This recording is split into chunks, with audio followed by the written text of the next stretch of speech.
and welcome to Getting to Good Enough, a podcast to help you let go of perfectionism so you can do more of what you love. I'm Shannon Wilkinson, a life coach in Portland, Oregon. I'm a recovering perfectionist who's getting better at good enough. And I'm Janine Adams, a certified professional organizer in St. Louis, Missouri, and I'm lucky enough to be naturally good at good enough. And today we're talking about the power of just one thing.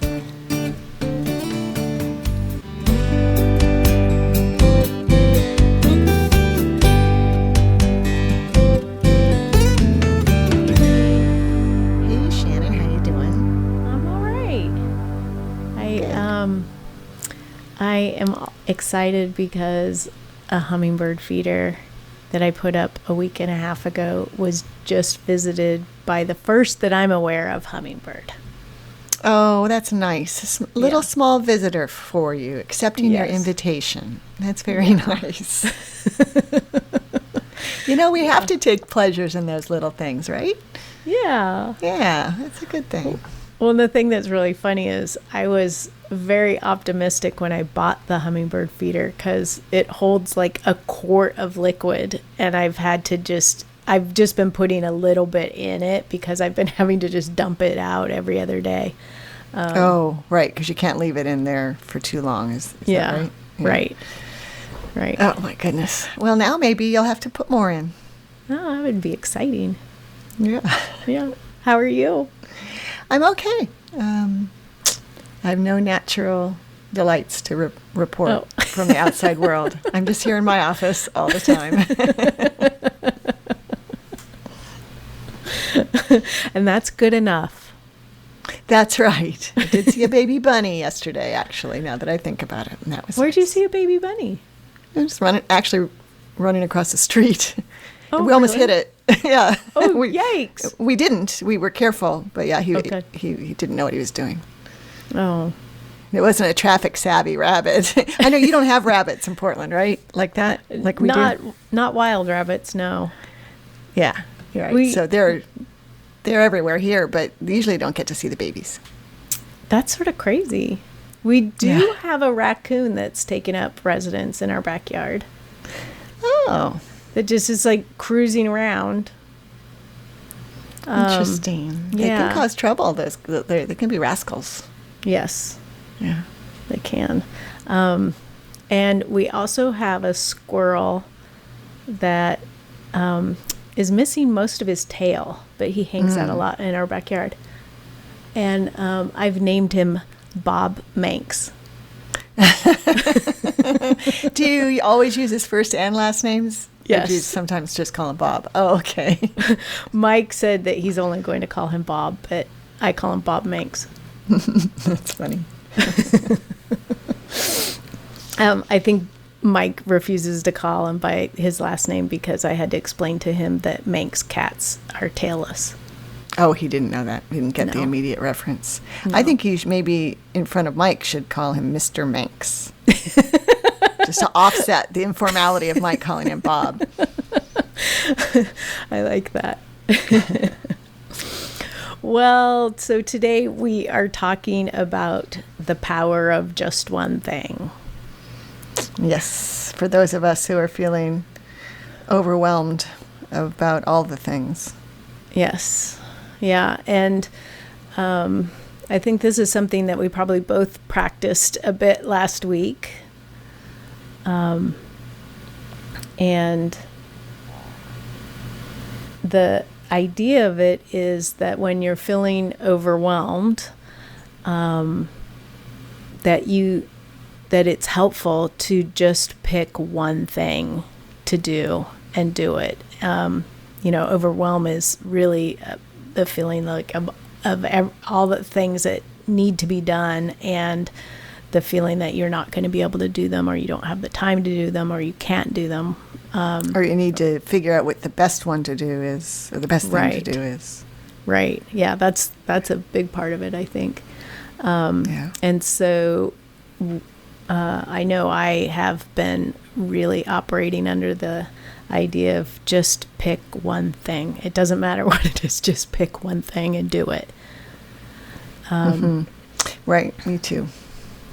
And right now, these last couple of weeks where it's just been so difficult, as we've been talking about on the podcast, because of the protests and everything, and more feeling of helplessness and concern and so forth. And it's, to me anyway, feels very paralyzing. And so to me, it feels very helpful to just identify something to do and do it. Yes. Yeah. And I think that it's a useful tool, both in terms of, if you want to do something about racism and not knowing what to do, and, just pick one thing and do it. And then it also helps from just I find it hard to sort of concentrate. Like a lot of things feel unimportant in the context, and yet they still need to get done. Right. And I'm sure that all of our listeners are, they're probably on the continuum from one end to the other of like being really involved in protests and really dealing with racism, for themselves, and then people who are feeling sort of impacted and still needing to work and take care of their families and whatever else they need to be doing. Take care of themselves. Mm-hmm. Right. I think that that I was just thinking about self-care in all of this, and how even the just one thing idea is really valuable. Pick the thing that will help you take care of yourself, whether it's eating fresh food or drinking red wine, or maybe that only feels like it's helping, but it's getting drunk around my house. Not the wine is getting drunk. Oh, you're not getting drunk? I just want to make it clear that's not what I was saying. Oh, okay. And for me, the one of the good things that's come out of the self-isolation with the COVID-19 crisis has been I've actually worked out a daily routine of doing yoga. And so I have time, right? And now I made a priority, which are the two things I needed to do in order to actually do it consistently, and to the point now where it does really feel like self-care, and I wouldn't miss it. And haven't missed wonderful. It. In I don't even know how long now, more than 2 months. So yeah, that feels really great. And if I had to pick one self-care thing to do for myself, just one, I would. With that would be the no-brainer for me. But I just realized as I'm blabbing about that's actually not a particularly good example. But I did manage to brag about my yoga. Well, you haven't done that in a while, so I know people. I'm sure were really wondering how my yoga practice was going.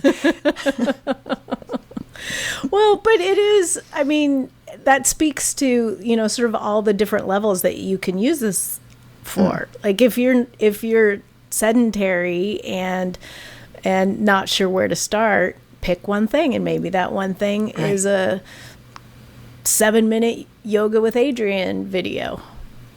Right. Yeah. She has pretty much everything, and she's been doing some really great practices around courage and I don't know, different qualities that are useful to cultivate right now. Right. Yeah. I did the courage one today, in fact, and it was wonderful. Yeah. But yeah, she's got the anti-anxiety ones, and then just and you can't lose. Right. Pick one, anyone. Actually, there's another just one thing. Just pick one. Literally, yep. I could randomly choose a yoga practice from her library, and it would be great. Yeah. You don't have to pick the perfect one. Right. Exactly. Or, try to find the perfect one. And I know we talked about this a little bit in terms of what resources we wanted to share, what racism resources we wanted to share a couple of weeks ago, and that, it's easy to get overwhelmed by all the possibilities, and so just pick one. And so, like, I picked a book I'm reading. I just started reading How to Be Anti-Racist. I think that's what it's called. But there's so many options, and so just pick one and go with it, and right. Let that be good enough. Right. Yeah, it also makes me think of my postcards when I started writing postcards, because I was feeling really frustrated by the political situation and not knowing how to harness that frustration, and I decided to write postcards. So it's the one thing that I do. I mean, I give right. money too, but it feels great to have one thing that I can go to and I can do, and I can do it easily, and it costs me a little bit of money, and that's okay, because I feel like it makes a difference. So I don't have to be doing all the things. Yeah, and that's another great thing, because when I think of just one thing, I always sort of think of it as sort of like the gateway to doing more things. Mm-hmm. But from what you just said, like, just one thing could be the one thing that you do. Right. By the November elections, I will have written 3,000 postcards. So that's it's amazing. and really that's. Yeah, I probably won't have gone door to door or anything like that. So, yeah. And so it's one thing, but it's a lot of little things. Right. But, in the context of there's so many things that need doing, mm-hmm. Especially when you're thinking about taking action about your beliefs, or, whatever change it is that you want to see in the world, that you made a decision to just do one thing, and that one thing has turned into 3,000 things. Right. Yeah. I like that. Yeah. So I think it's a powerful concept, and it as we've said, it can apply just to so many things, big and small. Right. I know. I'm thinking about it in terms of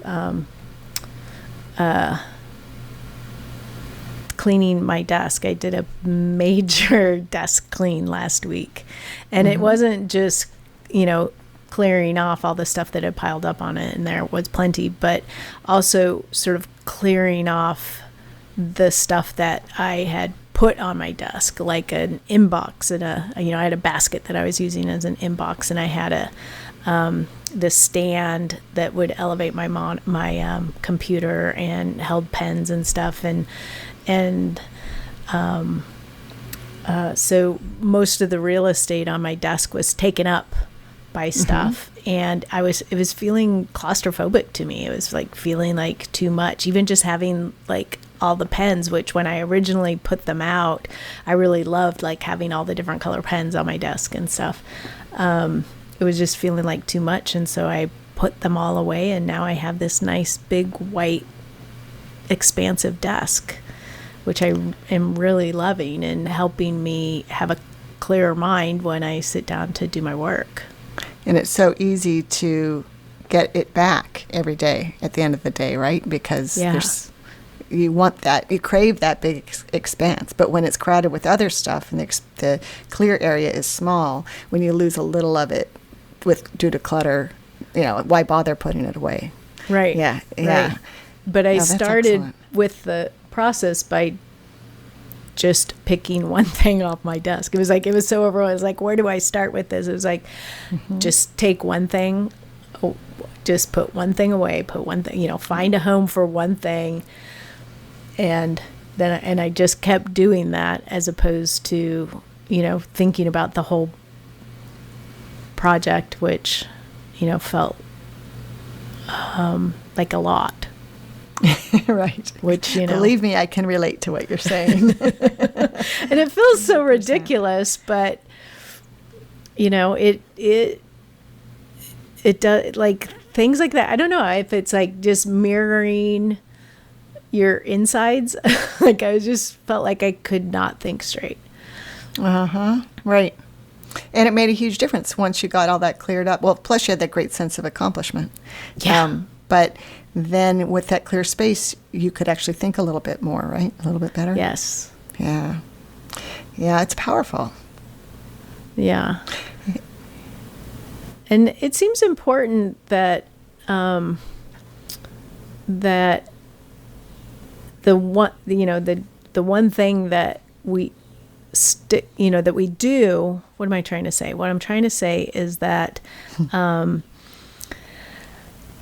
right now it feels like out in the world there's big things that need to happen, and there are actions that we can take in that regard. And also, it doesn't mean that the smaller things don't matter. Right. Yes. That's a good point. Yeah. And so, it's hard for me to think critically about this book that I'm reading when I'm sitting at my desk and it's like all this stuff is clamoring for my attention. Mm-hmm.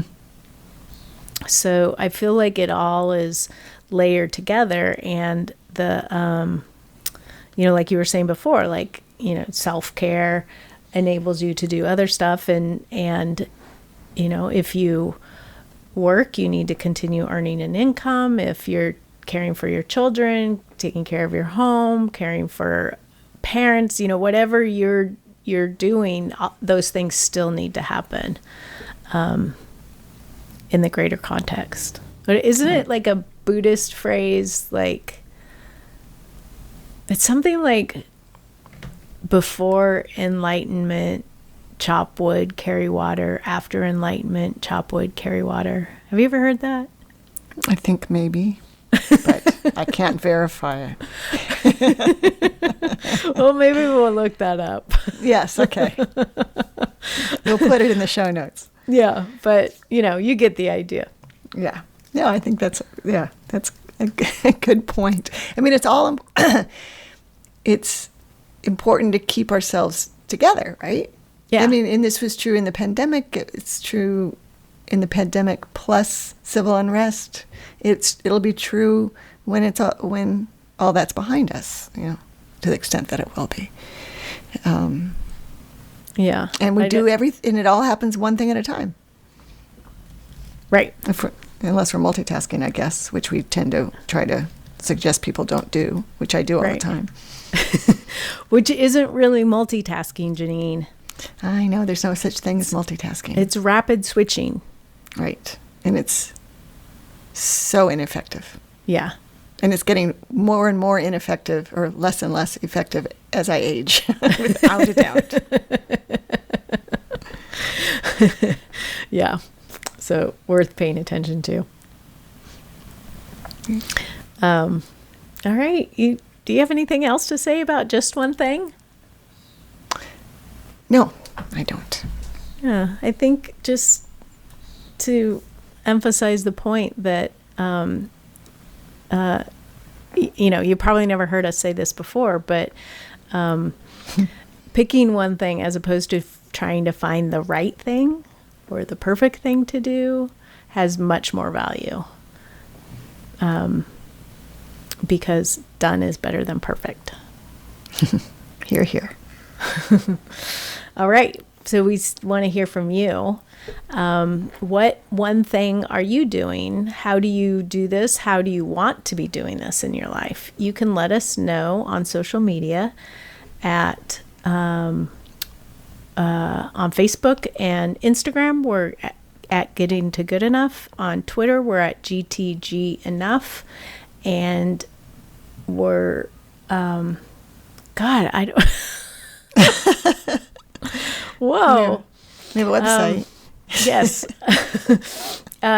You can always comment on the show notes on our website, gettingtogoodenough.com, or leave us a voicemail. We always love to hear your voices at 413-424-GTGE. That's 4843.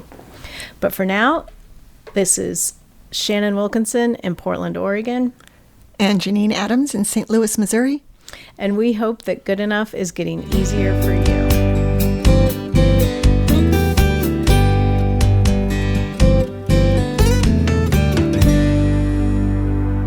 I don't know where my brain is. It's okay. Cut yourself some slack, Shannon. Yes, definitely.